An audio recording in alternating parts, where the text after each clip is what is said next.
Welcome to My Life, My Disability, a story about inclusion. This is a Tawong Shire Council initiative to give local residents a voice and share their life experiences. It's estimated that around 32.7% of Tawong Shire residents are experiencing a disability. This project allows them to talk about their journey and give a personal voice to key messages around seeking support, all the while sharing stories of hope for a better future. Predominantly here in the Corryong area, we have an ageing population, but in saying that, there really has been in the last few years, and I don't have the data to head immediately, but there has been a trend in younger families with children with disability. So that's an area that when I first came back to this region several years ago, there was a few and a spattering of people, but now it seems to be a growth area. I had Murray as a baby and was not told that I was having a Down syndrome child. It was a very devastating time for me. Murray was very sick, very ill. He was in hospital for weeks. I brought Murray home. Then at the age of 5, Murray had to have his ankles broken because he couldn't stand on his legs. He didn't walk until he was 8 years old. And everything that I've done for my son is because of Murray. I've taken Murray from Corryong to Belvoir Special Needs School to give Murray the support that he needs. What has having Murray shown you as a mum? As a mum, it's been a very difficult road. You don't realise having a disability child, how hard that it is to be raising one on your own. Murray gets very supported by the community here in Corryong as our local Baptist church in Corryong. They support Murray as one of their own. Murray supports the local Cudgel Football Club. What support services do you currently receive, or what would you like to receive? I get support from a local family in Wodonga. They are Murray's foster family. They are a very, very good foster family to Murray. They treat Murray as their own son. They support him with all the support that they can give him. So I would like the community support in public transport in somehow to get Murray to and from school. Murray attends Belvoir School in Wodonga. How does that affect your family?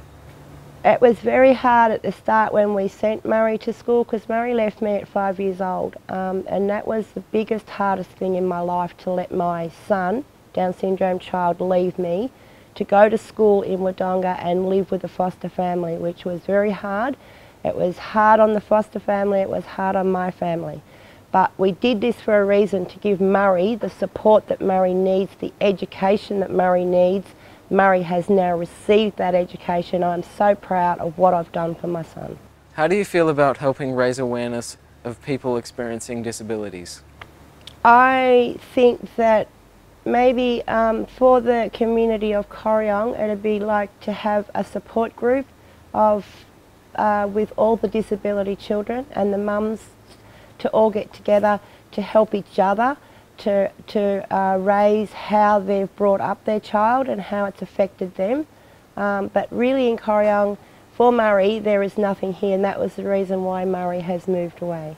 And so here at Upper Murray Health, we're about to go into our service planning, which is a 5-year strategic planning of what our community needs to meet their needs within the community, and within that is our consumers with disability. We then, as part of that service planning, look at the gaps and say, okay, these are things that Upper Murray can't provide directly. How do we then engage the broader services from Albury, Wodonga or further afield to meet those gaps that we're not able to offer? Well, my husband and I have 2 kids, Kalinda's 10 and Nixon's 6. They both have a rare neurological disorder called Angelman syndrome. So there's different forms of Angelman syndrome. Our kids have UBE3A mutation, which is a mutation of chromosome 15. So basically it's a severe intellectual disability. They're non-verbal, they have epilepsy, behavioural issues, sleeping difficulties, just to name a few. It can affect them in different ways as they're growing up. As you know yourself, as you grow up, things change, situations change. It will affect them in ways of their epilepsy, safety, things like that.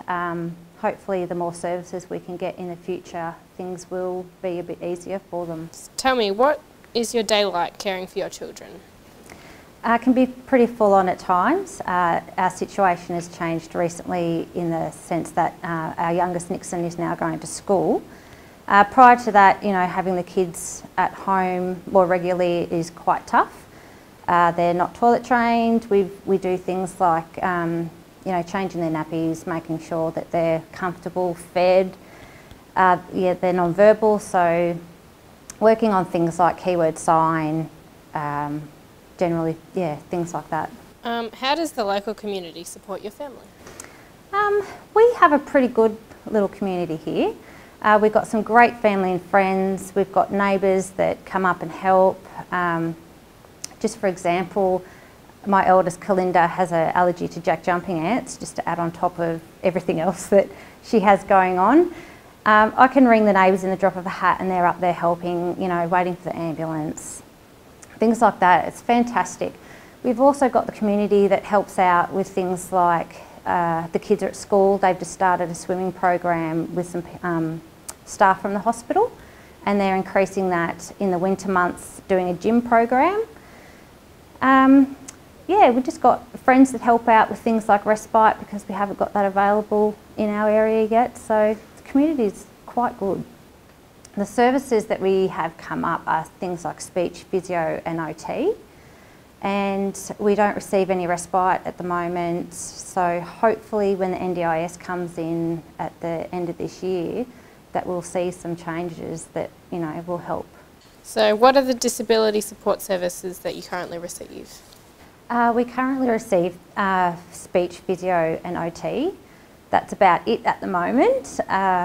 We would really like to have things like respite, just for example, some after school activities, for children with disability, even holiday programs where they can get together and I guess feel a bit more normal. So what does respite mean to you? That would mean a lot to us. Respite in terms of, even if it was somebody coming in to spend time with the kids, that teaches them different life skills, being looked after by somebody different, but also for us as a family, as a husband and wife, to get out, have dinner, to relax, to have adult conversation, just to be yourself. How do you feel about helping raise awareness for people experiencing a disability? I think it's fantastic. It's something that, back when our kids first got their diagnosis, you just didn't want to talk about it. You felt quite, withdrawn, embarrassed, but I think, having something like this happening, it just opens up a whole different community. I think it's wonderful that, once you're comfortable with things, you can get out there and talk about it. We were told it took many years for Kalinda to get her diagnosis, so basically when we decided to have more children, we thought that was a safe thing to do, that this disability wouldn't happen again. At that time we didn't have a diagnosis, so we had Nixon and things were wonderful until we started noticing that he was a bit different as well. So acceptance, just realising that this is going to be the rest of your life, going through that grieving process. And tell me about the distance you've got to travel just to go to the hospital, or most of the time we do have to go to Melbourne. We have paediatricians in Albury-Wodonga, which is nice and close, but still you're travelling an hour and a half. I would say the one thing, without being selfish, would be a cure. To get a cure for Angelman syndrome would mean a lot. Would you be happy for your children to leave the area to get the support they need? No. In fact, a lot of people have asked me that, to get these services that you're fighting for, why don't you just up and leave, go to Melbourne where the services are there? I just think, we grew up in this area, we want our kids to stay in this area, and I just don't see what you tend to learn by taking your kids out of a community. Like, how does a community grow if you don't keep them within that community? How do you get the services there if you keep removing people and going elsewhere? I just think it's worth fighting for, to get to get services here, to keep the children here and for the community to evolve. Here at Upper Murray Health and Community Services, we provide a range of both medical services and community services. So things like podiatry and physiotherapy, occupational therapy, and a range of medical services to help people meet those physical needs, as well as a range of more psychosocial services. So we have counselling, we have supports, we have carer supports, we have home and community services. We try to keep our services as flexible as we can to really be able to address those needs. Tell me what your days are like when teaching children with a disability. Challenging, interesting, different from the mainstream that I've predominantly worked in. Our days we start as a group together. We introduce our day, what we're going to achieve. We've got a high focus on oral language because that links well with written language. And then we engage in curriculum work. And then depending on the day of the week, we get involved in a lot of community activities. Things to engage in that will prepare us for life outside of school, for adult life, because we are young adults here, and especially for work readiness. What other disability support service would you like to see improved for people with a disability? Yeah, right. Well, transport is a biggie. In Corryong we do have public transport in and out of town, but it's only once a day. I've heard stories about people in difficulties, possibly people with disadvantaged people where they're having trouble getting in and out of Corryong, commuting with Albury and Wodonga. I think, so that is potentially a big one. Activities for people in general in small towns are maybe few and far between compared with a large city. So anything available through organisations or the community, through the Shire, that gives people activities to engage in. So, what's your name? My name is Caitlin. How old are you? I'm 15. Oh, okay. Do you like school? Yes. Do you have fun? Yes, it is. What things do you do?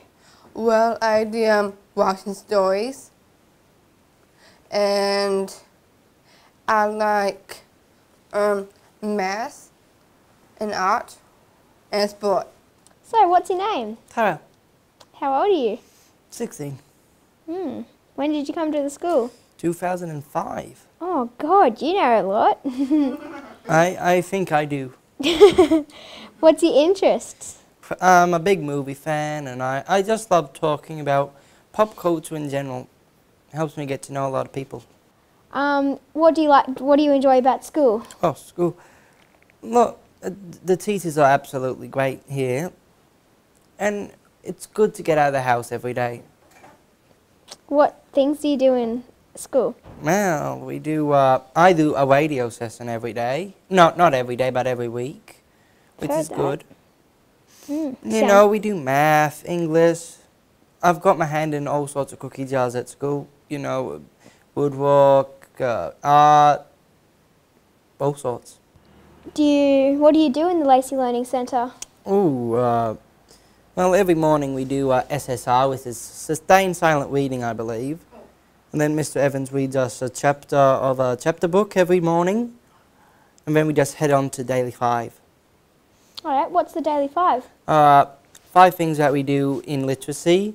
Reading, handwriting, spelling, and a spelling test. Now, after school, I like to have a bit of me time to reflect on what I've done right and what I've done wrong. Oh, yeah. You know, that keeps me busy.